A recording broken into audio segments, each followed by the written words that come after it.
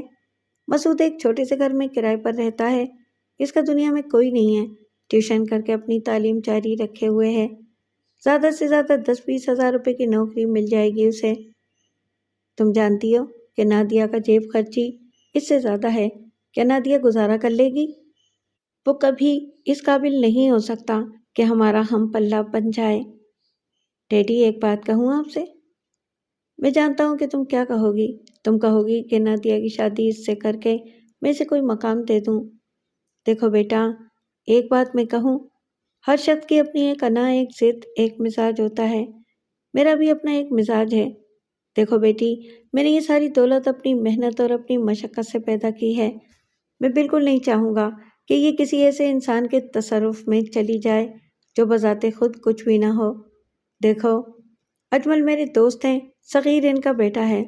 میں نے اس کے بارے میں مکمل چھان بین کی ہے۔ 2 کے 4 اور 4 کے 8 بنانا جانتا ہے۔ ایسا شخص جو میری دولت کے کسی حصے کا مالک بن جائے تو یقیناً میری دولت میں بھی 4 چاند لگائے گا۔ دیکھو، میرا یہ موقف ہے اور میں اس موقف پہ انتہائی مضبوط اور مستحکم ہوں۔ شمائل، میری بیٹی، میری مدد کرو۔ نادیہ کو سمجھاؤ کہ مسعود جیسے شخص کو اپنے سر پر مسلط نہ کرے، بجائے اس کے کہ میں سختی پر اتر آؤں۔ اور اگر میں سختی پر اتر آؤں تو تم خود سوچو کہ نادیہ کیا کر سکتی ہے۔ مسعود کو نقصان بھی پہنچ سکتا ہے۔ اسے سمجھاؤ کہ مجھے ضد پر آمادہ نہ کرے۔ ڈیڈی، اگر ہو سکے تو آپ غور کریں۔ وہی بکواس کر رہی ہو؟ کیا تم چاہتی ہو کہ میں تم دونوں کے ہاتھوں بلیک میل ہو جاؤں؟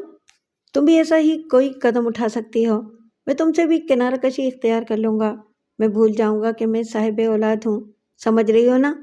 گزارا کر لوں گا میں زندگی میں کسی نہ کسی طرح، لیکن تم لوگوں کے ہاتھوں بلیک میل نہیں ہوں گا۔ جاؤ، اسے سمجھا دو کہ مجھے سختی پر آمادہ نہ کرے۔ یوسف حمید کا لہجہ انتہائی سخت ہو گیا۔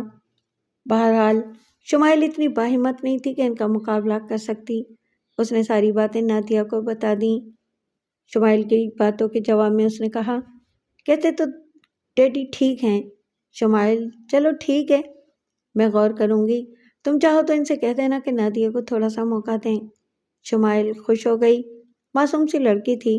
یوسف حمید سے اس نے یہی الفاظ کہے تھے، اور اس کے ان الفاظ پر یوسف حمید کے چہرے پر اطمینان کی جھلکیاں نظر آئی تھیں، لیکن نادیہ کا اطمینان رخصت ہو چکا تھا۔ باپ سے مقابلہ کرنا پڑ رہا تھا۔ نادیہ ایک محدود سے عمل کے مالک، لیکن جو کچھ ذہن میں آ رہا تھا کر رہی تھی، ہر چیز سے محتاط رہنا چاہتی تھی۔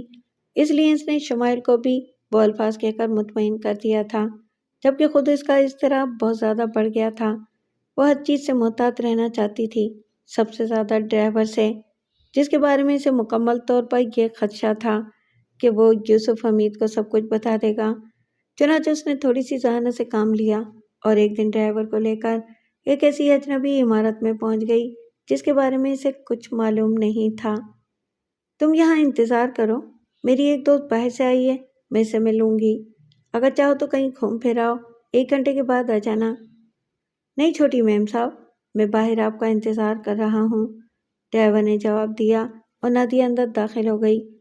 یہ فلیٹوں کی ایک عمارت تھی اور اندر داخل ہونے کے بعد اس کا ایک عقبی دروازہ بھی تھا۔ چنانچہ نادیہ اس عقبی دروازے سے باہر نکل گئی۔ تھوڑا سا پیدل چلنے کے بعد اسے ٹیکسی مل گئی اور وہ ٹیکسی میں بیٹھ کر اس عمارت کی جانب چل پڑی جہاں مسعود کا قیام تھا۔ وہ اپنے ساتھ بینک کے کاغذات لائی تھی، چیک بک اور دوسرے پیپر۔ وہ مسعود کے پاس پہنچ گئی اور اس نے مسعود کے پاس جا کر کہا، دیکھو مسعود، یہ بینک کے کاغذات ہیں اور اب تمہاری ایک ذمہ داری ہے، یہ پیسے رکھو۔ یا نادیہ، دیکھو مسعود، تم مجھے پریشان مت کیا کرو، ابھی ہم یہ سب کچھ کرنے پر مجبور ہیں، یہ رقم رکھو، تم 2 موبائل فون خرید لینا بازار سے، میں کل تمہارے پاس آؤں گی، ایک فون تمہارے پاس ہونا چاہیے اور ایک میرے پاس۔ اس فون کو میں خفیہ رکھوں گی کیونکہ مجھے پتا ہے کہ اس کے بعد میرے ساتھ کیا ہونے والا ہے، سمجھ رہے ہو نا تم؟ ہمارا رابطہ اسی خفیہ فون پر رہے گا۔ میں ڈیڈی کو سمجھانے کی کوشش کروں گی لیکن کچھ محتاط طریقوں سے، سمجھ رہے ہو نا تم؟ یار میری بات سنو، ہم بہت برا نہیں کر رہے، اپنی زندگی کے ان راستوں کو مستحکم کرنا چاہتے ہیں جن پر چل کر ہم مستقبل کی منزل میں داخل ہوں گے، اور مسعود میں اپنا یہ حق سمجھتی ہوں۔ مسعود ایک گہری سانس لے کر خاموش ہو گیا۔ نادیہ واقعی بہت چالاک تھی۔ دوسرے دن اس نے اسی انداز میں پہلے اپنی دوست کے ہاں جانے کا تذکرہ کیا، وہاں سے ٹیکسی میں بیٹھ کر مسعود کے ہاں پہنچی، مسعود سے موبائل فون لیا، پھر ٹیکسی میں بیٹھ کر واپس اسی عمارت میں آ گئی۔ ڈرائیور مطمئن تھا کہ وہ اپنی دوست کے ہاں آتی جاتی ہے، اس نے زیادہ تردد نہیں کیا تھا، وہ کام کرتی اور واپس آ جاتی تھی، یونیورسٹی ایک طرح سے چھوڑی دی تھی۔ پھر شمائل کے ذریعے اسے یوسف صاحب کا پیغام ملا۔ ڈیڈی کہہ رہے ہیں کہ اجمل صاحب اپنی فیملی کے ساتھ تمہیں دیکھنے آنا چاہتے ہیں۔ مناسب نہیں ہوگا، کم از کم میں اپنے ڈیڈی سے اتنا انحراف نہیں کر سکتی شمائل کہ کسی دوسرے کے سامنے ان کی عزت داغدار کروں۔ میں سمجھی نہیں، میں خود ڈیڈی کو سمجھا دیتی ہوں، اب مجبوری ہے، نادیہ نے کہا اور بڑی بے باکی سے یوسف حمید کے سامنے پہنچ گئی۔ وہ اس وقت زاہدہ بیگم سے اسی موضوع پر بات کر رہے تھے۔ آؤ نادیہ، خیریت؟ خیریت نہیں ہے ڈیڈی، اتفاق سے آج میں آپ کے سامنے اس بے باکی کے لیے مجبور ہوں جو میں زندگی میں کبھی نہیں کرنا چاہتی تھی۔ یوسف حمید کا چہرہ غصے سے سرخ ہو گیا۔ نادیہ نے کہا، دیکھیے ڈیڈی، میں نے سنا ہے کہ آپ آج اجمل صاحب کے خاندان کو بلانا چاہتے ہیں، میں چاہوں تو وہی فلمی ڈرامہ کر سکتی ہوں، یعنی اس فیملی کے سامنے کھل کر یہ بات کہہ دوں کہ میں یہ شادی نہیں کر سکتی کیونکہ میں کہیں اور شادی کرنا چاہتی ہوں۔ ڈیڈی دیکھیے، آپ میرے والد ہیں، اگر آپ کو کسی دوسرے کے سامنے شرمندگی اٹھانی پڑے تو وہ اچھی بات نہیں ہوگی۔ بات اصل میں یہ ہے کہ میں نے کبھی تم پر ہاتھ نہیں اٹھایا اور شاید اب بھی نہ اٹھا سکوں۔ تم کہنا کیا چاہتی ہو؟ یہی کہ اجمل صاحب اور ان کی فیملی کو کبھی اس خیال سے گھر میں نہ بلائیں کہ میں ان کے سامنے ان کی ہونے والی بہو کی حیثیت سے پیش ہوں اور وہ میرے بارے میں فیصلہ کریں۔ انہیں فیصلہ کرنے کا کوئی حق نہیں، وہ تو فیصلہ کر کے ہی یہاں آئیں گے، بس تم سے ایک ملاقات کرنے کے لیے۔ نہیں ڈیڈی، آپ پلیز یہ سب کچھ نہ کریں، اگر آپ نے زبردستی ایسا کیا تو میں ان سے یہی کہوں گی کہ میں یہ شادی بالکل نہیں کرنا چاہتی کیونکہ میں کسی اور نوجوان کے ساتھ شادی کرنے کی خواہش مند ہوں۔ کیوں اس نوجوان کی زندگی کی دشمن بن رہی ہو تم؟ نہیں ڈیڈی، زندگی موت تو اللہ کے ہاتھ میں ہے اور آپ اتنے برے بھی نہیں ہیں کہ کسی کو قتل کرا دیں۔ نادیہ، کیا تم حد سے آگے نہیں بڑھ گئی؟ جی ڈیڈی، افسوس تو یہی ہے کہ میں حد سے زیادہ آگے بڑھ گئی ہوں۔ براہ کرم غور کیجیے، مجھے ایک اچھے باپ کی طرح اپنے گھر سے رخصت کیجیے، زندگی بھر آپ کا احسان مانوں گی۔ اگر آپ یہ سمجھتے ہیں کہ مسعود آپ کی دولت کی طرف دیکھ رہا ہے تو نہیں ڈیڈی، یہ بات نہیں ہے، مجھے رخصت کر کے آپ مجھے ذرا بھی چیز نہ دیں، بس ہمیں دعائیں دیں۔ میں آپ کو یقین دلاتی ہوں کہ اگر مسعود ذرا بھی لالچی نکلا، اس نے ایک نگاہ بھی آپ کی دولت کی جانب دیکھا تو میں اس کے منہ پر تھوک کر کہیں اور چلی جاؤں گی، آپ کے پاس واپس نہیں آؤں گی، شرمندگی کی وجہ سے۔ نادیہ، مجبوری ہے بیٹے، مجبوری ہے، آؤ میرے ساتھ۔ یوسف صاحب اپنی جگہ سے اٹھ گئے، نادیہ کے کمرے میں پہنچے، شمائل اور زاہدہ بیگم بھی ساتھ تھیں۔ انہوں نے کہا، نادیہ بیٹے، آپ اس کمرے میں رہیں گی، یہاں آپ پر پہرا رہے گا، آپ گھر سے باہر نہیں نکلیں گی، یوں سمجھیے کہ آپ یہاں قیدی ہیں، خودکشی کرنا چاہیں تو خودکشی کر سکتی ہیں، مجھے کوئی اعتراض نہیں ہے۔ یہ موبائل عنایت فرمائیں گی آپ مجھے؟ یوسف حمید نے کہا اور جھپٹ کر نادیہ کا موبائل اٹھا لیا۔ نادیہ خاموشی سے انہیں دیکھ رہی تھی، پھر انہوں نے کہا، آپ کے کمرے کی تلاشی لے کر ہر وہ چیز یہاں سے غائب کر دی جائے گی جو آپ کی سرکشی میں آپ کا ساتھ دے سکے، بس یہ درخواست ہے آپ سے کہ کوئی ایسی جد و جہد نہ کریں جس سے آپ کو خود کوئی نقصان پہنچ جائے۔ آپ یہ زیادتی کر لیں گے میرے ساتھ ڈیڈی؟ مجبوری ہے بیٹے، مجبوری ہے، مجھے یقین نہیں آتا ڈیڈی، میں نے کہا نا، مجبوری ہے۔ اپنی دانش میں یوسف حمید نے سارے مستحکم اقدامات کر لیے۔ اسماعیل اور زاہدہ بیگم کو ہدایت کی گئی کہ کسی بھی طرح ان کے معاملات میں ٹانگ نہ اڑائیں اور کوئی ایسا کام نہ کریں جس سے اس گھر کا بیڑا غرق ہو جائے۔ نادیہ کا کچھ عرصے تک اس کمرے میں رہنا ضروری ہے۔ اسے پوری ذمہ داری کے ساتھ کھانے پینے کی اشیاء فراہم کی جائیں، لیکن ان کی اجازت کے بغیر اسے دروازے سے باہر نکالنے کی کوشش نہ کی جائے۔ انہوں نے سختی سے کہا، اور اگر کسی نے یہ کوشش کی تو میں اسے صرف اور صرف اپنے دشمنوں میں شمار کروں گا۔ نادیہ نے کوئی سخت جدوجہد نہیں کی تھی، کیونکہ وہ جانتی تھی کہ ایسا کوئی عمل یقینی طور پر ہوگا اور اسے ذہانت کے ساتھ ان سارے معاملات سے نمٹنا ہوگا۔ دوسرا موبائل فون جو مسعود نے خرید کر اسے دے دیا تھا، نادیہ نے پہلے ہی پوشیدہ کر دیا تھا۔ چنانچہ اس کارروائی کے بعد اس نے اپنے قید خانے کے ملحقہ باتھ روم میں جا کر سب سے پہلے مسعود کو یہ خوشخبری سنائی: جناب علی، والد صاحب نے مجھے قید کر دیا ہے۔ مسعود نے افسردگی کا اظہار کیا تھا۔ اس نے کہا، نادیہ، میں کیا کروں اس اطلاع پر؟ کچھ نہیں مسعود، ہمیں زندگی کے ان مراحل سے گزرنا تو تھا، وہی سب کچھ ہو رہا ہے جو میری توقع تھی۔ اب تم ایک کام کرو، بلا تکلف کسی بہت اچھے سے وکیل سے رابطہ قائم کرو اور اس سے یہ بات کرو کہ ہمیں کورٹ میرج کرنی ہے۔ اس کے لیے کیا کیا مدارج طے کرنے ہوں گے۔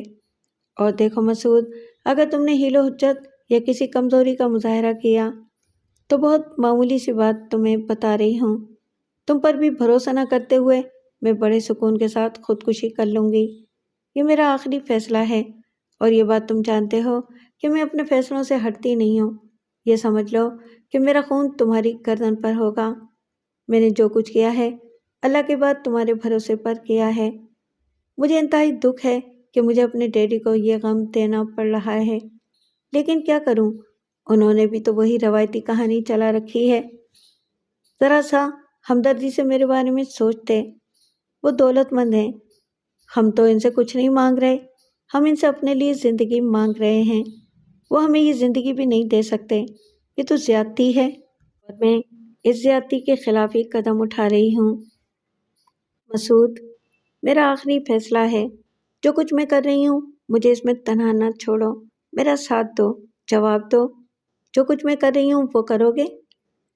ٹھیک ہے، میں اپنا مزاج بدل لوں گا تمہارے لیے، صرف تمہارے لیے۔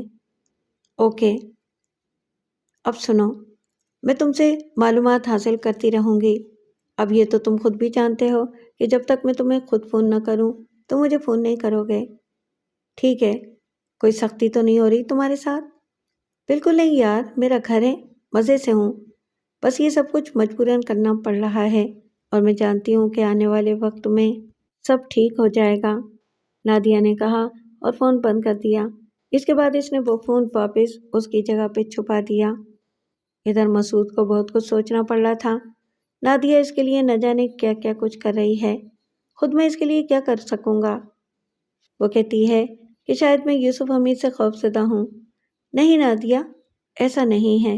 مسعود ایک عزم کے ساتھ باہر نکلا اور پھر اس نے نادیہ کی ہدایت کے مطابق تمام کارروائی شروع کر دی۔ ایک بہت ہی قابل وکیل سے اس نے ملاقات کی جس کا نام فراز صدیقی تھا۔ اس نے فراز صدیقی کو تفصیل سے بتایا تو فراز صدیقی کے چہرے پر عجیب سے تاثرات پھیل گئے۔ یہ یوسف حمید وہی ہیں، نیو شائلک والے؟ ہاں، شاید ان کی ایک فرم کا نام یہی ہے، مسعود نے کہا۔ اس نے کسی کی زبانی یہ نام سنا تھا۔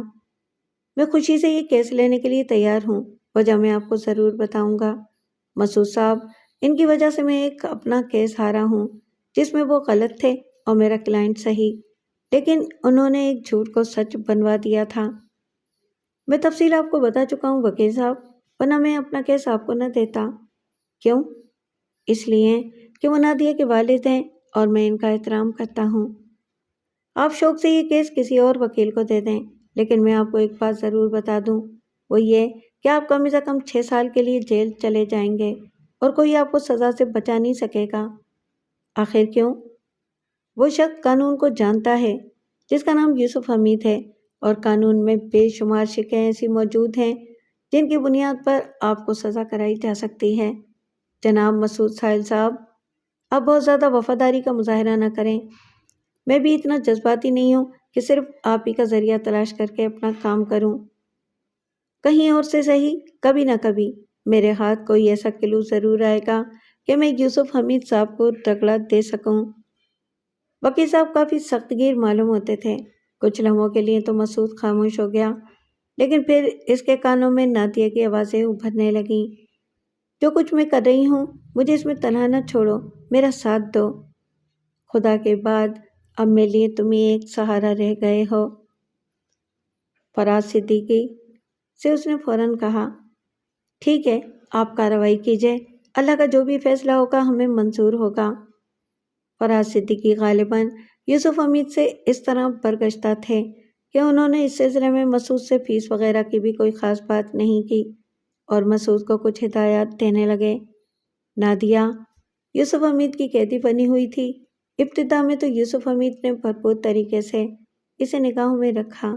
نادیہ انہیں جب بھی نظر آئی سکون سے اپنے بستر پر دراز نظر آئی۔ زاہدہ بیگم بہت دکھی تھیں اس سلسلے میں، لیکن سب سے اہم کردار شمائل کا تھا۔ بہرحال بہن کو چاہتی تھی، خود بھی آزاد خیال تھی۔ بے شک کوئی ایسی بات ابھی تک نہیں ہوئی تھی جس کے لیے اسے باپ سے بغاوت کرنی پڑے، لیکن بہن کے سلسلے میں وہ کافی الجھی ہوئی تھی۔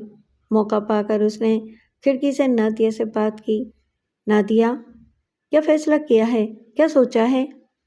شمائل، پلیز میری مدد کرو، ڈیڈی سے مت کہنا اس بارے میں۔ نہیں کہوں گی، وعدہ کرتی ہوں، مجھے تمہاری قید ناپسند ہے۔ شمائل، مجھے ہر قیمت پر مسعود سے شادی کرنی ہے۔ ڈیڈی مجبور کر رہے ہیں کہ میں کورٹ میرج کر لوں۔ بولو، کیا چاہتی ہو؟ میں اس سلسلے میں کوئی مدد کروں؟ ضرورت پڑنے پر تمہیں مجھے یہاں سے نکالنا ہوگا۔ ٹھیک ہے، مطمئن رہو، جب ضرورت ہو مجھے بتا دینا، شمائل نے بڑی ہمت سے کہا اور نادیہ کا دل بڑا ہو گیا۔ زاہدہ بیگم تو واقعی اس کی کوئی مدد نہیں کر سکتی تھیں، لیکن شمائل سے اسے بھرپور امید تھی۔ فراز صدیقی صاحب بہت تیزی سے سارے کام کر رہے تھے۔